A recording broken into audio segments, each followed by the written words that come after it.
It's 13 minutes. Improved from the 8-minute last week. The aspires to be a living, breathing playground where you can indulge your fantasies of traveling between planets, exploring alien cultures, and living your best life in the 30th century. Now, for some, that doesn't mean a happy, sappy kumbaya with everyone around them. For some, it's a chance to live on the shady side of existence, looking for the next opportunity to earn a quick buck while Johnny Law's looking around the other way. Okay, Jared gets really hokey. So first thing, I will say this. I do like Jared. I like Jared as the host of this show. I don't know what you guys think out there. Like, give your opinions of what you think about Jared hosting this show. I would still like to see more Chris Roberts and Sandy. I thought that the two interacted great on the show. I thought when Chris and Sandy got on the Around the Verses of the old school Around the Verses, the show had fireworks. I liked it because Sandy used to give Chris a lot of poop. A lot of shoot poop-a-doops, and I just like the sparks, and I miss that. But okay, Jared's good. I like Jared. Well, let's see. Those people, we thought it'd be fun to check in with Jake Muley. I'm a little bit loopy from the amount of time I've been awake. Known internally as the black market economy. Black market economy? What just happened here? We're talking economy? Perhaps somebody was listening to my videos? Perhaps. Let's see. So what is a black market economy? This is actually one of the things that we're trying to solve in 3.6. Jake Mule, who is really in charge of the economy. Like Jake Mule and Tony Z, these two are really in touch with what's going to happen with the economy. I think that they are listening to my videos because I am very excited that we have economy talks right now. What is going on here? We've kind of separated black market into two distinct categories. We have illicit goods and we have illegal or stolen goods, right? Yes. Illicit goods are things like drugs, things that just simply aren't allowed to be sold because they're against the law to possess. Stolen goods but not are sell. things that Oh wait, might yes be they are. legal in a given area, but you spreadsheets. illegally acquired them from. So we have like just an example spreadsheet here. I like this. From somebody else. The difference is that while illicit goods may never be able to be sold in a particular region, stolen goods might still be able to be sold to the right person. We're looking for stolen goods to have a specific kind of shopkeeper that's able for maybe a little bit less money to be able to accept something that you might have obtained through questionable means. We're talking things like if your ship explodes. Oh, thank you, Necron, for the host. Appreciate that, bro.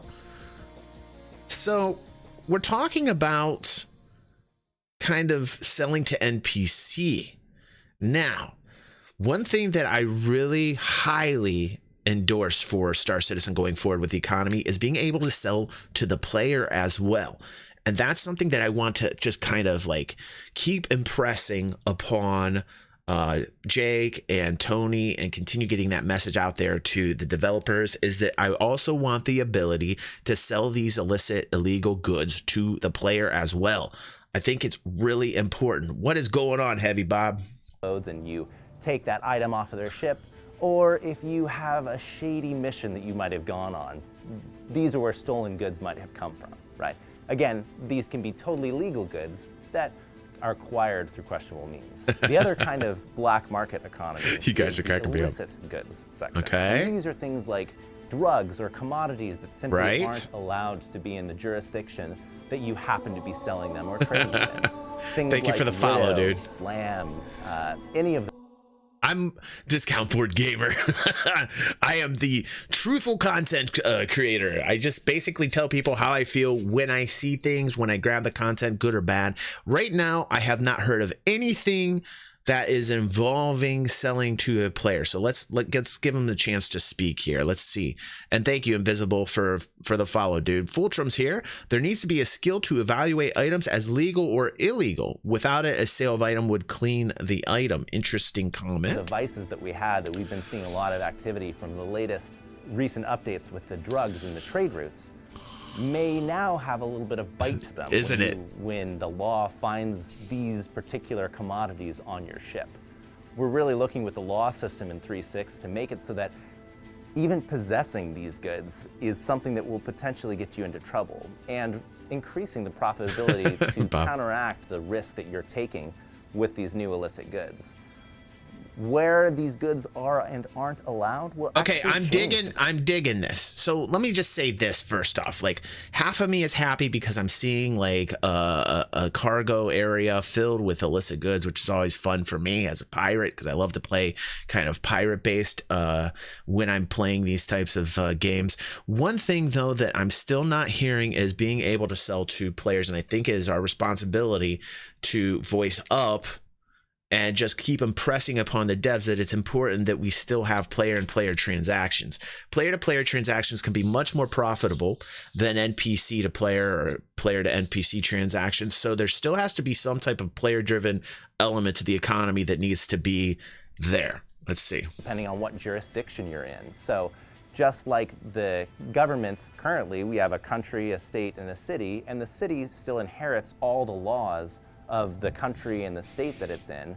We're going to see that same kind of activity in 3.6, where the jurisdiction law that you have is going to translate down to different things. So where widow might be illegal in one area, and cops will pull you over and give you some really negative, nasty consequences for possessing widow, might not be even a problem in a different jurisdiction, because the different jurisdiction, say Grimhex, might not care about you possessing widow at all.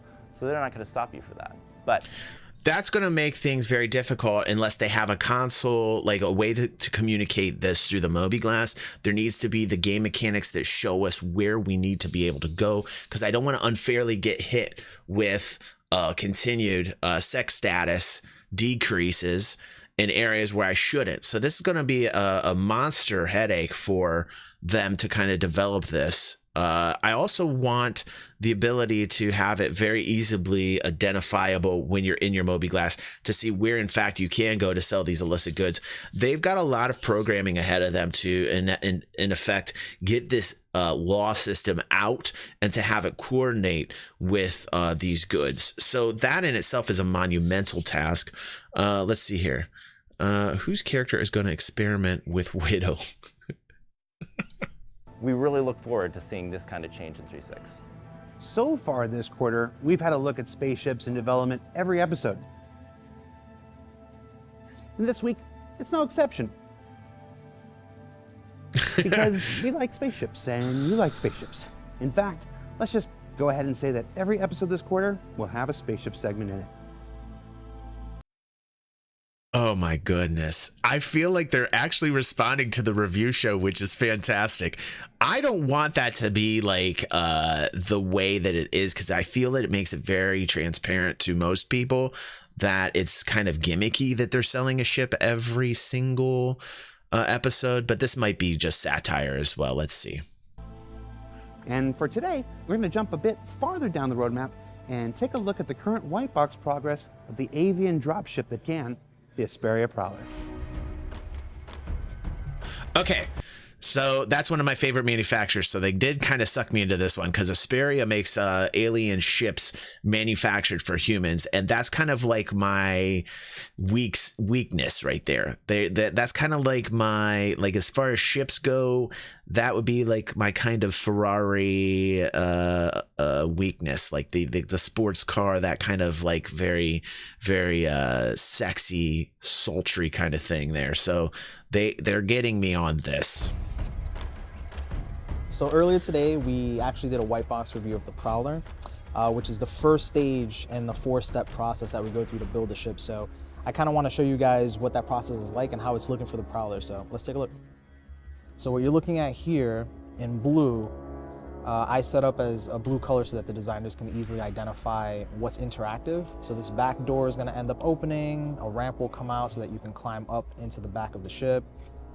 This ship in particular, since it's a drop ship, has many doors on the sides of it so that it's kind of very insect looking. I'm not quite sure which race is being represented here. Is the Prowler a Van Doelt concept? My apologies for not knowing this. Usually I'm pretty good with this. Maybe the audience can help us. But one thing that I will say about the reason why they're pushing ships so hard, the reason why SIG pushes the ships so hard, is they need to continue to bring in the revenue. I am not against that. I am not against that. In order for the game to get completed, we would want that to be successful. Perhaps the way it is represented, also perhaps the way that it is organized as well on the site should be done better. Because when it's like this, it comes across kind of gimmicky. It comes across like, hey, here's the next ship, give us your money. And I think that they can do a much better job. In fact, there should probably be a separate show for people that love ships, and where they can keep that out of the show and just maybe focus on the game mechanics. I think game mechanics trump everything right now. Game mechanics should be on the table and always discussed. I like that they opened up with the economy. I didn't like that they didn't have anything to say about player-to-player transactions. So I'm not really happy about that. I am happy about the fact that they're telling us that the law system is going to integrate itself with the illicit goods that they talked about, like a black market or a pseudo black market. But I feel like it would be much more immersive to players if the black market involved us, the players, to be able to take these goods and sell them to other players. Then to follow it up with a new ship concept, I don't know. That kind of disappoints me a little bit. Players can jump out, and this ship in What's up, particular Spartan? Welcome to the show, dude. Crew of 20 in addition to the pilot and the co-pilot. Wow. Let me make this a little transparent so you can actually see how the interior spaces fit within it. So you're seeing here some just temp fog that I put in there. This is just as part of the white box process. That's much bigger than I thought it was. That's much bigger than I thought it was going to be. Things like that. So that way we can kind of get a sense that it's kind of complete from a feature standpoint, and then we'll go in there and finalize everything later on. But you can see here we've got the drop room, which holds a ton of people. As far as I know, Spartan asks, by the way, that is a much bigger ship than I thought it was initially. I literally thought that was like a small fighter until they kind of showed us what was going on in the interior. Spartan says, well, so far there would be nothing stopping us from buying and selling illegal goods to other players, right? I am not quite sure, Spartan. What they had discussed at the beginning of the show was very NPC oriented. They did not really discuss anything that I had heard about player-to-player interactions. So that does need to be ironed out and does need to be discussed. I think that we should probably talk about this on the Spectrum forums. So it would be great if you guys voiced up and then asked these types of questions, because we need to start voicing up. It is very important as industrialists that we get our thoughts out there. We've got this little sort of foyer area right in front of the co-pilot station. Then we've got a second floor where inside here we're actually going to have a lot of the components are going to be accessible in this space. If you have to repair something, or if you want to replace an item or something like that, this is the room that it's going to be in, which is right next to the pilot entrance. So the player will end up sitting on this, and the seat will rotate, get into position, and this will give you kind of an idea of what the pilot's view is going to be in here. So we're aiming to have as much player view as possible from this position. And obviously we don't have any of the struts built or any of that stuff yet because we haven't gone through the process of building it.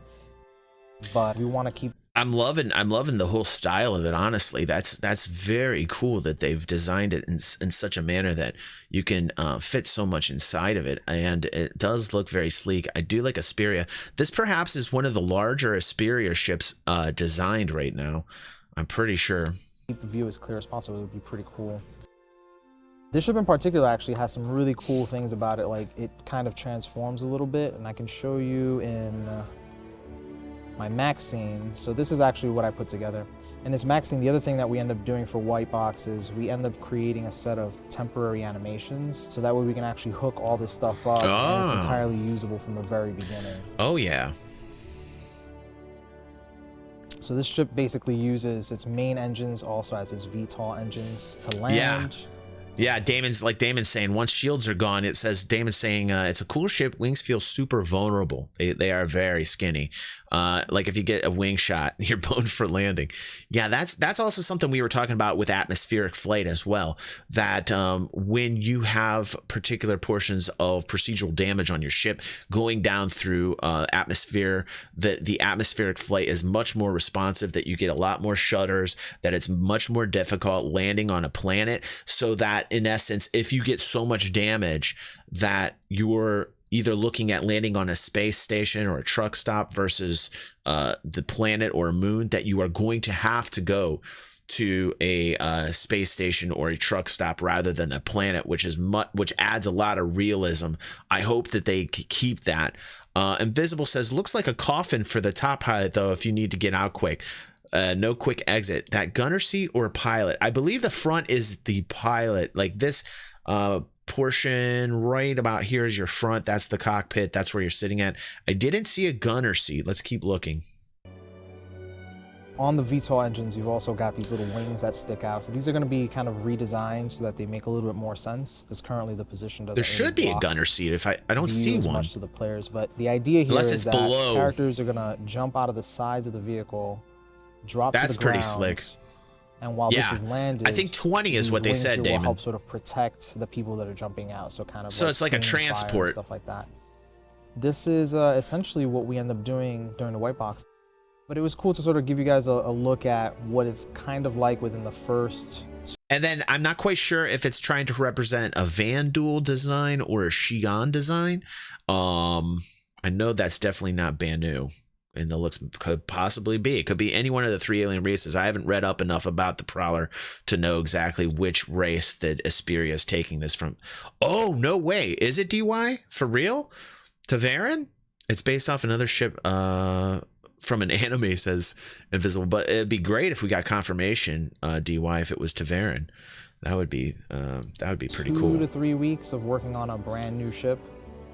This is kind of the process that we go through on every ship. We just make it functional and flyable as early as possible. They're really using maximizing space, Spartan. That we see without wasting too much time. So thanks for watching. I hope you guys enjoyed it. Last week, I do like it though. I do like the design. The upcoming ship customization feature with a look at the ship that's serving as the test bed, the Origin 300 series. Now this week, we've got Vehicle Pipeline Director John Crew here to tell us more about how this whole thing will Who doesn't love work. the Carrack, dude? Well, not here. He's on teleconference. John, thanks for joining us for our first ISC remote discussion. So we've heard of variants, we've heard of modules, we've heard of components. Right off the bat, I want to put some of the speculation to rest. What does ship customization mean in this world of, let's be honest. Oh, we got a link here from DY. Let's look at it real quick.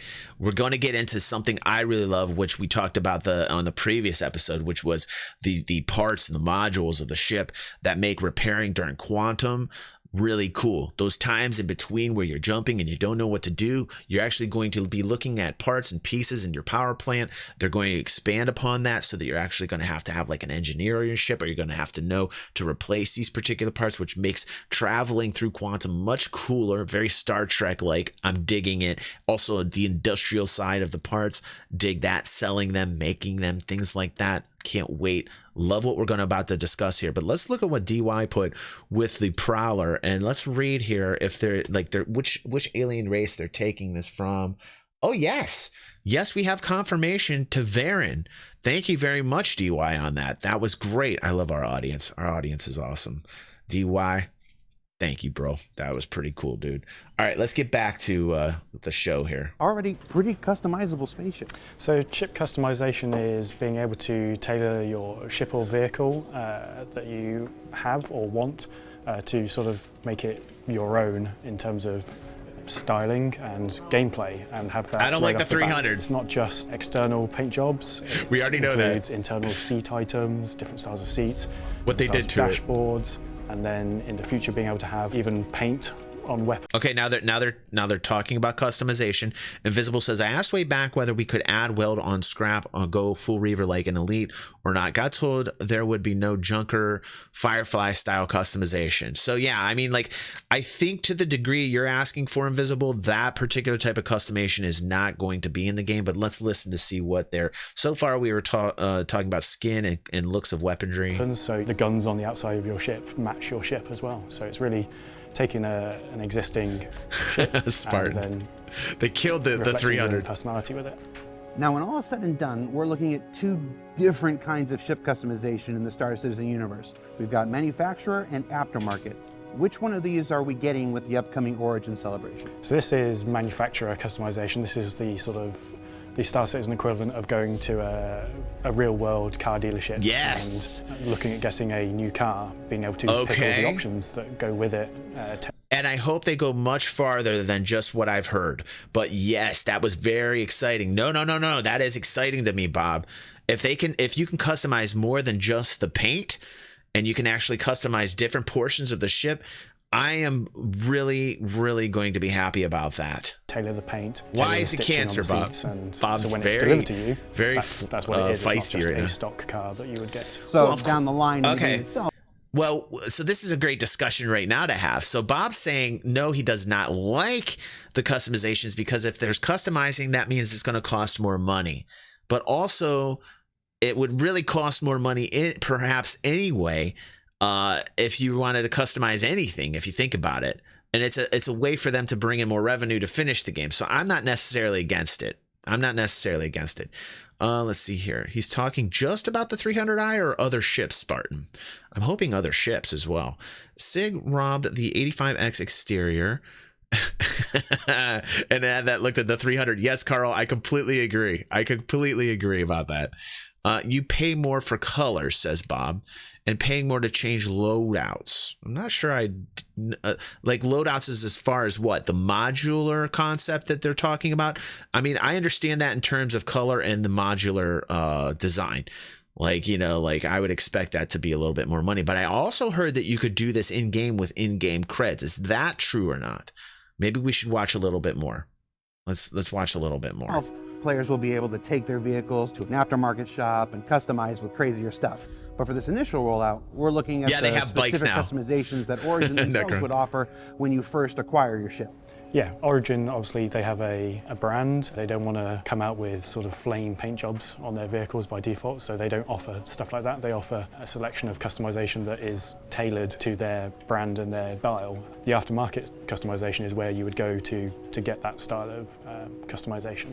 We have the same material choices available to go on the dashboard and the yoke or the steering wheel, so you can have your dashboard match your seat if you wish, or you can not. You can have completely different ones if that's how you want to have it, which is fine. We have these sort of countertop items that in the initial release have a very sort of minimal level of functionality, but going forwards they will have more, such as the food maker and drinks maker that will tie into the stamina system, so you'll be able to prepare and drink items on board. And then we have the bedding, so there's a big range of bedding which is purely cosmetic, but it allows you to tie in. So far everything I've seen is on the 300. Like, are they planning to do this with other ships as well? Like, if they're going to do customizations, I'm hoping they're planning on just more than the 300. And then Bob's putting in a link here for a conversation that I will post in the Discord where they're talking about why this is not necessarily a great thing. So far, I don't see it not being a great thing, but I'd have to research it more and then possibly even do a video on it. Let's go there. Let's see what this debate is about here. It says premium selections cost money. There are free options as well. You can also use UEC in game to buy on customizations. And then there is quite a bit of discussion on this topic. Over 177 upvotes as we speak. I'm going to put this link here in our Star Citizen Discord.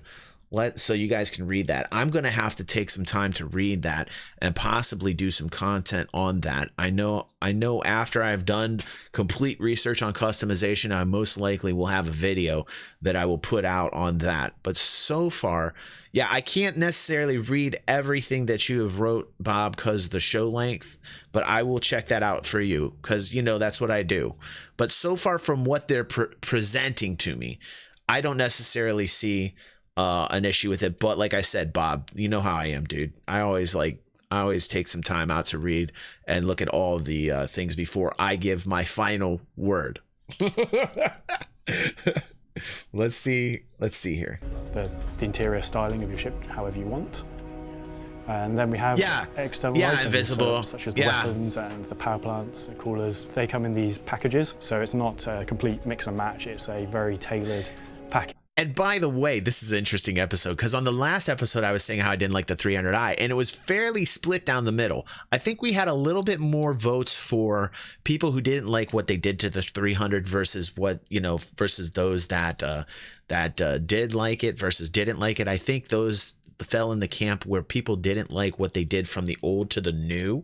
So it's interesting that they're showing the customizations on the 300 to kind of like upsell it a little bit more. Like, oh, you like, because there is a large portion of people that didn't like what happened to the original 300 with the new design to the 300. And I think it's interesting because it's a pretty large portion of people that didn't like the rework.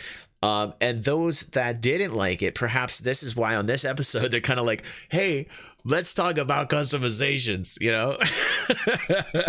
But I hope it's all ships. I hope it's all ships. Performance in a certain direction rather than the stock version.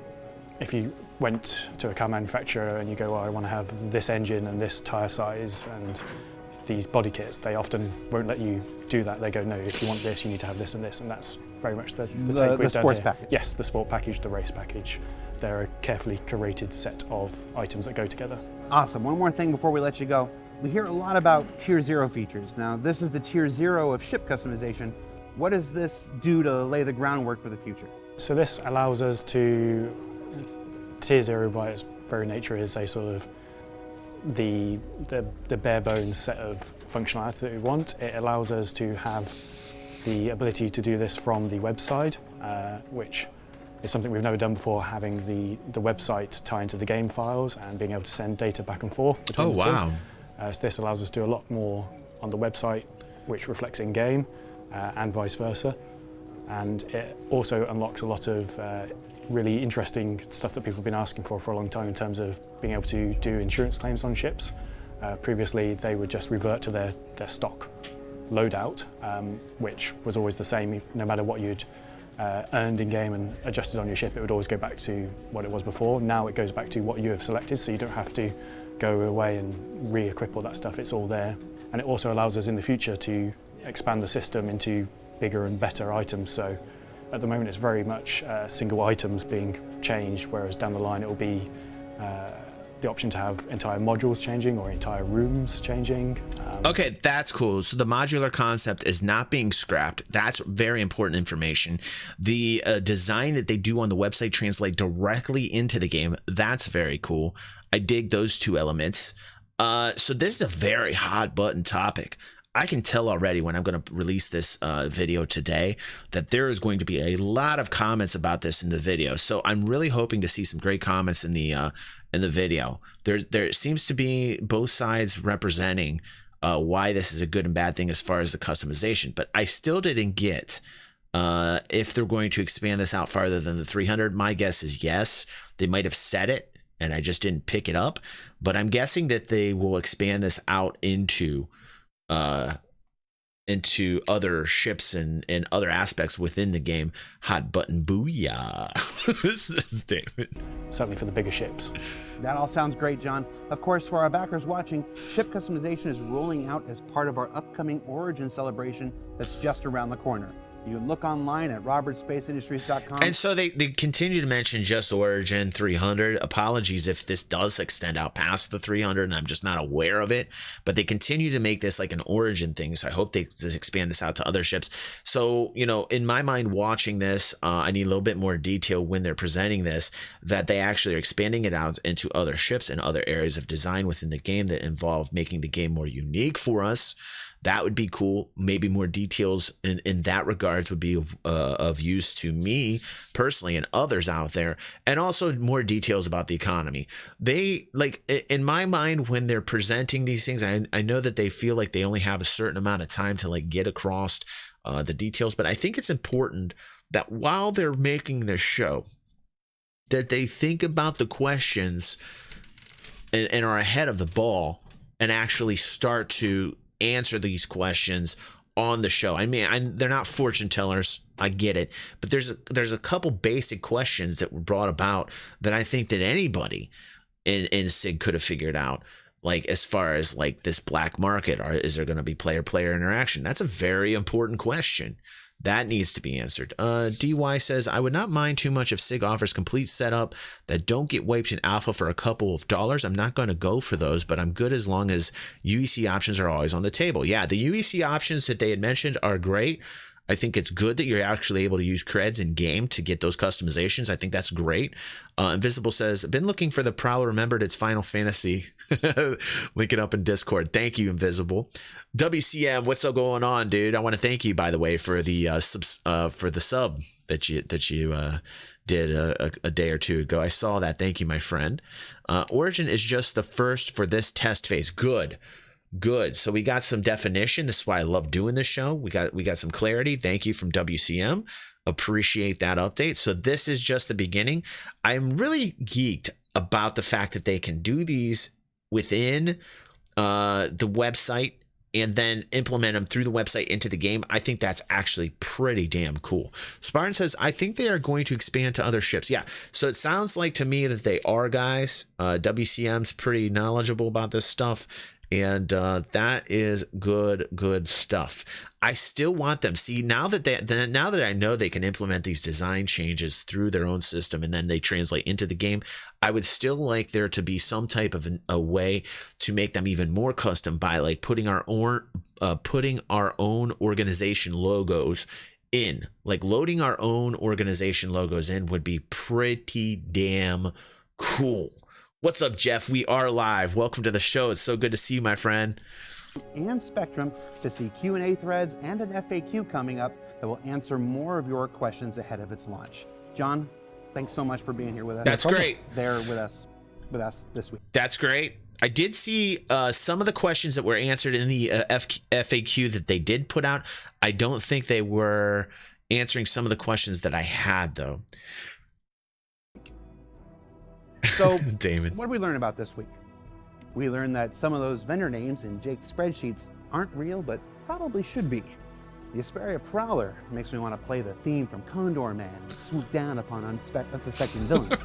Young people will probably have to Google that. And ship customization is the next step towards making your next shipper vehicle your shipper vehicle. To our subscribers, as with every week, our thanks for making this show possible. And to our backers, don't think you get to escape our things either. You make Star Citizen possible, so you get yours. Until next time. I don't need this anymore. Well, you just missed the show, Jeff. We just had an entire show. We did about 40 minutes here, which is great. Thanks, everybody, for joining us here today on this episode of Inside Star Citizen Review. It's becoming great. We're getting more and more people with more and more comments. It's great. Don't worry, you won't miss it, Jeff. I will be posting this up to YouTube. I want you guys to know I appreciate all the support. Congratulations to my daughter for graduating high school yesterday. I love you. More information on my Patreon page. If you guys would like to become a patron, I put a lot of personal stuff on there, or going to start. We are going to be having a giveaway coming up. I will announce it on the channel. It will be for an arrow, which I am very happy because my patrons gave us that money in order for us to do that giveaway. So keep your eyes out for the arrow giveaway. And thank you, everybody, for being so damn cool. Love this show. Lots of hot button topics here today. Want to see your comments down below. Don't forget to mention the Inside Star Citizen Review show to your friends. Get more people in here. And thank you for another great show.